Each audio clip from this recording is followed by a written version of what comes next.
What is going on? I've been ghost mode for a while. Anyways, family stuff. But nonetheless, I'm back with another video. Yes, this one has a lot to do with a video I had released many moons ago.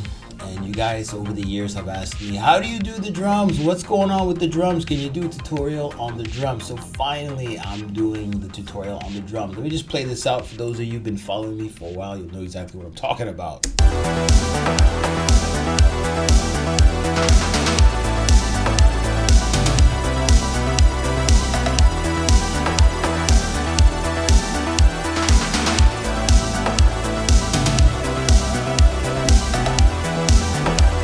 Alright, so these are the drums.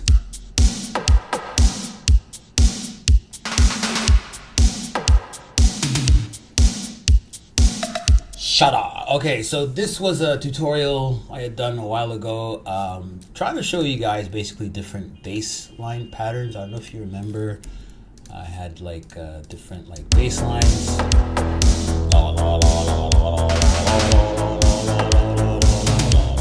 Right, remember this one? Anyways, we're not gonna rehash this stuff. The link to this tutorial, if you're interested in, in bass, I'll leave it down below. But let's attack the drums, okay? So, the drums, and by the way, for those of you who like the drum sounds here, I'm gonna give them away.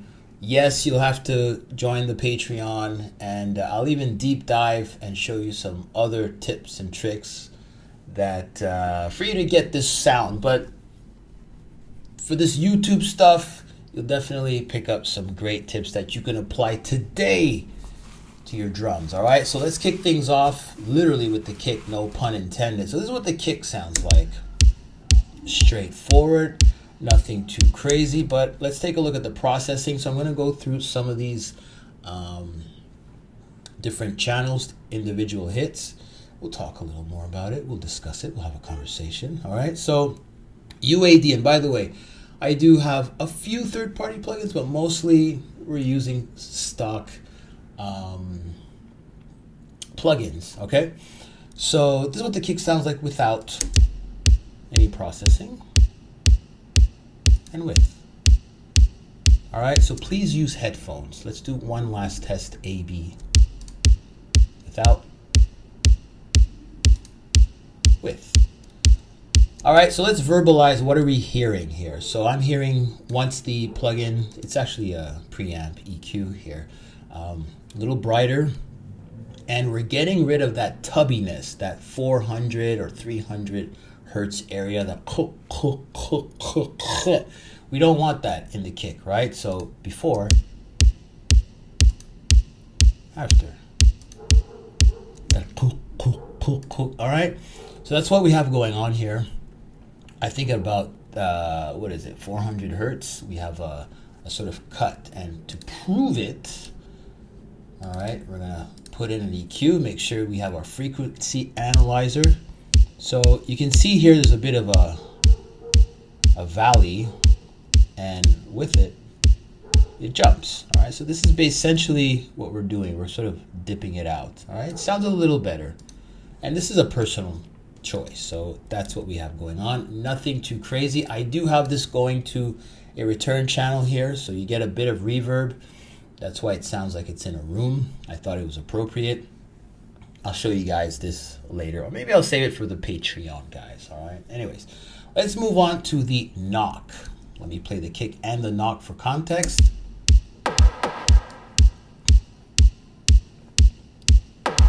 All right, so the point of this tutorial is to get you guys into the habit of maybe not relying on loops, but creating interesting sequences. I'm going to show you how. So what do I have here? Firstly, before we move on to the knock, I wanted to address something, because this is a reoccurring thing that I do, is pay attention to the length of your samples. Many times you'll import a sample, it'll be this long. No need. Just use what you need, all right? You get much cleaner mixes, especially for kick drums. Sometimes they trail off a little too long. Some of you guys send me your tracks. I love them. Keep sending them to me. I listen to them every day or every other day, and always happy to give you guys feedback, whether they're partially done, halfway, or if it's just an idea or they're complete mixes. Just send them to me. Links are down below, or just send them to my email, info@synthwavepro.com. Nonetheless, let's shorten this up. All right, so for the Ableton users here, you can toggle between this view and just make the appropriate sort of, you know, adjustment here, and then you can use this tool here to refine the length of the sample. Okay, it makes a really big difference. Okay, so this is a reoccurring theme with all of the samples. You can see with the knock here. All right, so this is something I like to do. Shorten up the samples depending on what you want. You just get a much cleaner mix. All right. Also, when you're populating your canvas, let's say, you know, we tend to work in 8-bar loops, 4-bar loops, whatever, you know. I like to work in this mode as opposed to Ableton session view, because you get to see on the grid where things fall. So if I use the command and number 2 option here, I get these subdivisions. So right now I think I'm at 1E, and these are 16 notes. If I do it again, I get 30-second, etc. You know, so you can toggle, just use command 1 and command 2, and so now you get to slide in your samples at various points, and it's an easier way to sequence your drums, right? So let's address the knock here. EQ is pretty basic. I'm not going to go over obvious things. I'm using the Valhalla Vintage Verb. Nice sounding reverb here. All right, without. All right, you might not hear much of a difference because it is feeding into a return channel, actually 2 return channels here, and there's some magic going on. Yes, some secret magic going on here. But nonetheless, I'm using this to just add a bit of room to it. You know, this is the settings. If you want, you can copy it. I'll leave it up for another 3, 2, 1. Okay, it disappears. Okay. Utility. This guy I use because I'm adding a lot of drums. There are a lot of like moving parts here, as well as synths, arps, leads, bass lines. So I want to create some space, and after adding this reverb, I didn't want the sample to take up so much stereo space, like a fat butt, right? A little too stereo, so we monofy it just with this. All right. Cool thing I like to do with the utility is to slap it on every single channel. In fact, every time you import a channel, whether it's a MIDI or a audio track, you can make sure that the utility is always going to be last by, let's say, you can right click and add it to the channel first of all, and then you can save this as the default audio track. You can also do this for MIDI tracks, all right? So that you don't always have to go fishing for it, and it's always there once you load it. All right, let's move on to the toms. I think I've had a lot of questions about the toms here. This is what Tommy, I have a good friend of mine, Tommy, who passed away. This is true though, and every time I mention Tom, I think of him. Anyway, this is what it sounds like. Okay, nice synthwave. All right, so let's play it in context with the kick and the knock. I'm going to show you how to make the tom sound even better. All right, so, you know, nothing fancy with this tom. As you can see, it's pretty much like the same sample. I just put them, you know, next to one another. But the thing that makes it interesting is when you apply layers. So I have this high perk layer here. I'm going to engage it, and now it sounds like this. Without, with, a little bit of context. All right, now without that perk layer. Okay, so it makes the tom sort of like stand out a bit more. There's not much to talk about in terms of the processing, a bit of EQ here, dipped out some low mids, and I modified it. I like to use the word modify. High perk here, same thing, straightforward. cutting out some of the low end, some of the highs, and applying the utility, setting it to mono. Okay, I just think it sounds really cool. I pan them slightly, you know, a bit to the right, a bit to the left, gives it that stereo appeal. All right, and then you can add it to the secret return channel with the cool plugins that make it sound really cool. It's really cool, seriously, because without it, it sounds like this. Oh, c'est plate, c'est boring, c'est nul, c'est la merde. Écoute. Mais avec, oh, c'est game over. All right. So snare. Let's get into the snare. It's all about the snare. All right. Cool sounding snare, right? I also layer it, but let's talk about the snare here. So it's a stereo, a bit of a stereo snare without the EQ and the utility. Well, it's a little too wide. Mind you, I am setting it to a return channel here, but we have some mid-side processing here. I've done some videos about this. I'm not going to repeat myself. So on the middle channel, the center channel, we have a low cut at 160, and then at the side channel, the left and the right, I have it even more of a sort of cutoff at 288, almost 300 hertz. So on my side channels, I don't want anything below, let's say, 300 hertz, right? Bon. Again, we are going to layer this snare. Let me just zoom in. And so the snare is really interesting because it's made up of 3 sounds. 1, 2, 3. Tres sonidos, mira. Okay, so perk low, let me activate it. Let me deactivate it. You can hear the difference. All right, and I also have a tambourine. That one's a little hard to hear, so let me put it in solo. Nice shimmery top, right? So before we had this, we had this snare, and now we have this snare, a manly snare, you know, because I'm all about manly snares. This is what I have going on. I like my snares manly, not feminine, manly. Yeah. All right, so the perk. Let's talk a little bit about the perk. What do we have going on here? Again, I am affecting the duration of the sample, because otherwise it sounded like this. C'est trop long. Too long, too long. That's what she said. All right, let's shorten that up. Nice and tight. That's also what she said. Okay, so again, pay attention to the duration of your samples, all right?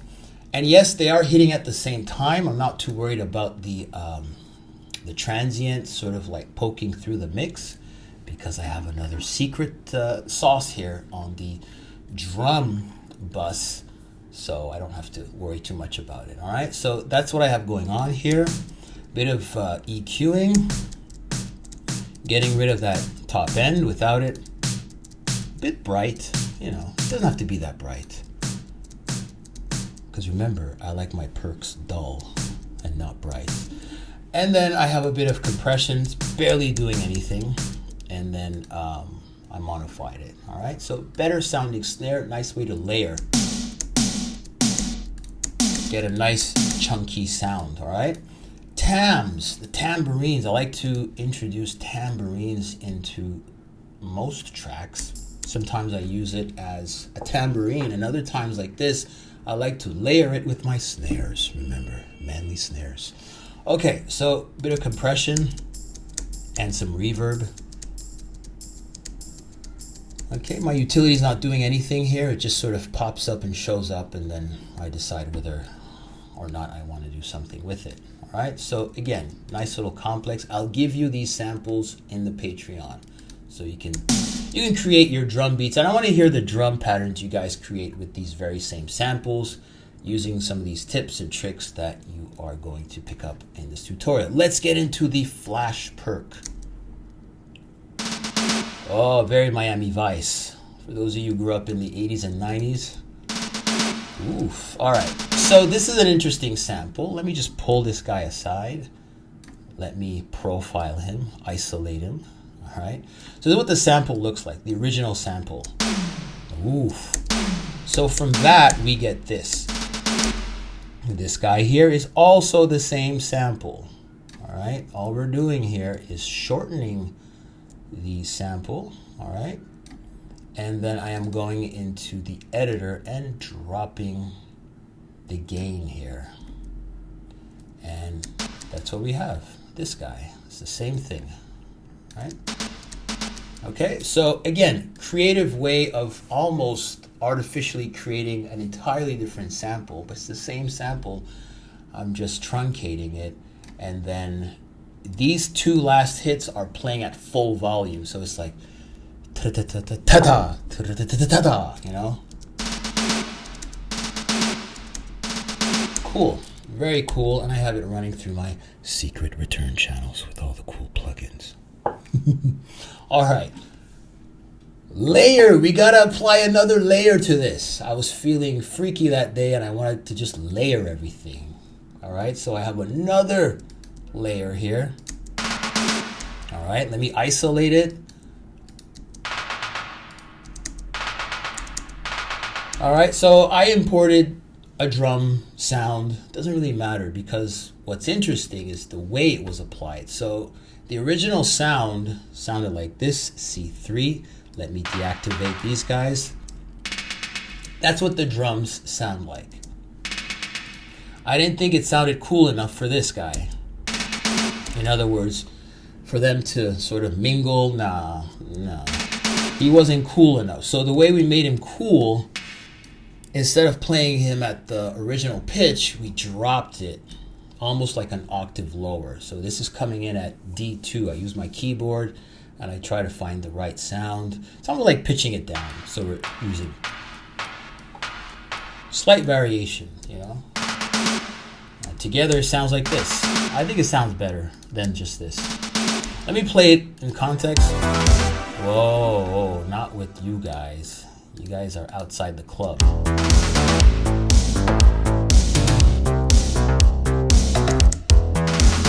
And you see, that flash perk sounds so much better with the perk once it's layered, right? Like again, A, B, without, now with,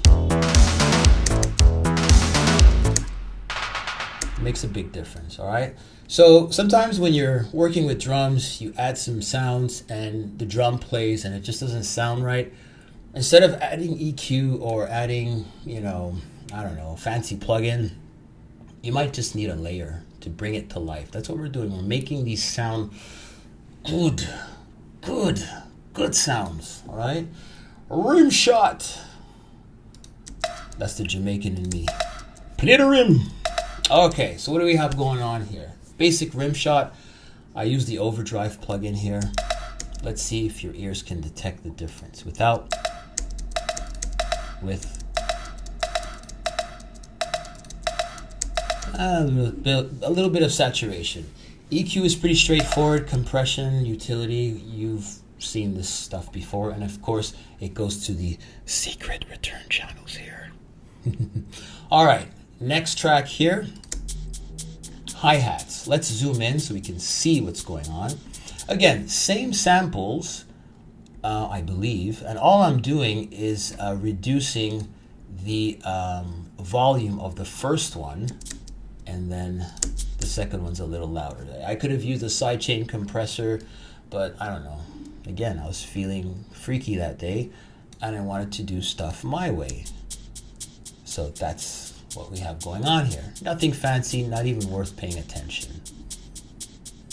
I was going to say something, but I'm not going to say it. Okay, so this is it for the drums, you know? And so when it comes to arranging the drums, let me minimize this so that we can see all of our hits in one neat screen. Yeah, this should work. So when you're, you know, putting your samples, reaching into your library and applying them, you know, you can see the gaps. You can see where you have these spaces to fit in a hit here or there. Now you don't want to overdo it. You know, this is a track that's playing at 120, and so you want to keep things nice and tight. All the more reason to keep your samples nice and tight and sort of truncate them. You know, make sure they don't trail on for too long. But and yeah, so this is going to be it for this part of YouTube. If you want to check out the rest of the tutorial when I deep dive into the bus here, this is where we get that sound. And remember these secret plugins here, you know, because this is what it sounds like without it. It sounds pretty basic. I know, not much going on. But now, oh, we bring it to life. All right, I'm gonna start digging around here.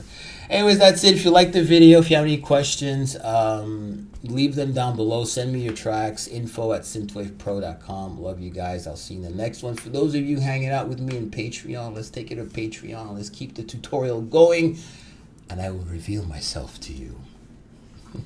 Okay, atanto. Bye-bye. All right, so for you Patreon people, you guys who support the channel,